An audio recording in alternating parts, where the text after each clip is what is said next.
It appears the EU merger regulation has officially okayed the Bethesda and ZeniMax deal. Now, this is a $7.5 billion purchase that Microsoft is doing to buy ZeniMax and all of its intellectual property, their studios, and about 2,000 employees, maybe more.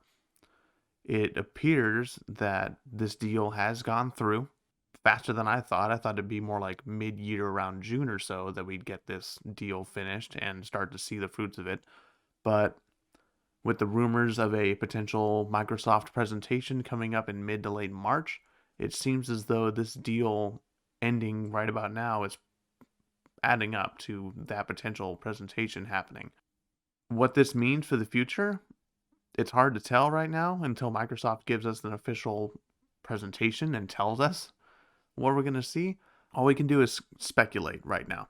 The big question is, will Bethesda games such as The Elder Scrolls 6, Starfield, potentially a Fallout 5, will those be Xbox exclusive?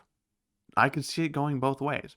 I feel like if Microsoft actually wanted to make their console the home for Bethesda games, I feel like they're totally within the right to do that.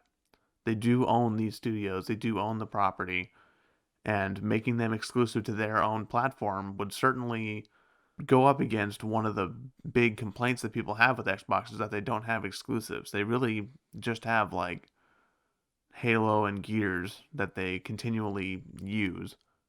And other than that, I mean, some of their older properties have just gone by the wayside. So having games that people really, really care about and games that are relevant under your umbrella now, I mean, that's big for Microsoft.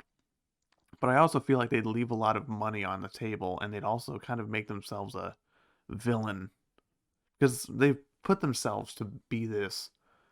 We don't really care much about selling you consoles. We don't really care about making a whole bunch of money. We want you guys to sign up for our Game Pass service and experience all that Xbox has to offer under one subscription. And that's a great idea for Microsoft to push. If they made these games Game Pass day one, let's say Fallout 5 comes out and you can just download it if you have an Xbox and Game Pass, that's incredible. And then not putting the game on the PS5, I feel like would also be a problem because you lose all those PS5 players that don't have an Xbox and would never buy an Xbox. I feel like you get the game as part of your subscription on Xbox, but you got to pay $70 for it on a PS5. Giving people that option, I think, is the best bet because worst case scenario, you make $70 on a PS5 instead of someone buying an Xbox and subscription.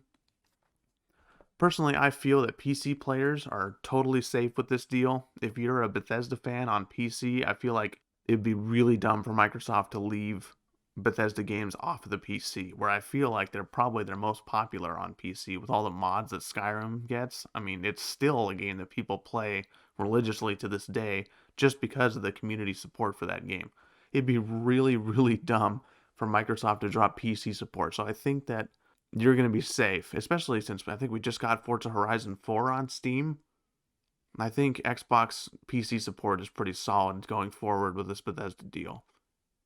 It's really just PlayStation and Switch players that should actually have anything to worry about. But then again, I don't think Microsoft would leave that money on the table. I mean, how many Switch players or PS4 players would actually go out to the store and buy an Xbox just to play Bethesda games? I mean, really think about that. I mean, at that point, I feel like they also probably consider getting a PC and playing them. I don't know. I mean, an Xbox Series S is only $300. If you really want to play those games, I mean, that's a great way to hop in them. You get a Series S and Game Pass, or you go the all access route and pay like 25 or $35 a month, depending on which console you want, and then you just have all those games. I mean, if you pay $70 for Fallout 5 on a PS5, that's 2 months of owning an Xbox Series X with all the games that Game Pass has to offer. I mean, that's a pretty hefty deal. If Xbox makes Bethesda games exclusive to their system, I feel like it's going to be a big mistake. PS5 and Switch players should also be able to enjoy those games as they come out. Microsoft's already going to get a cut because they own the studio, so it doesn't really matter.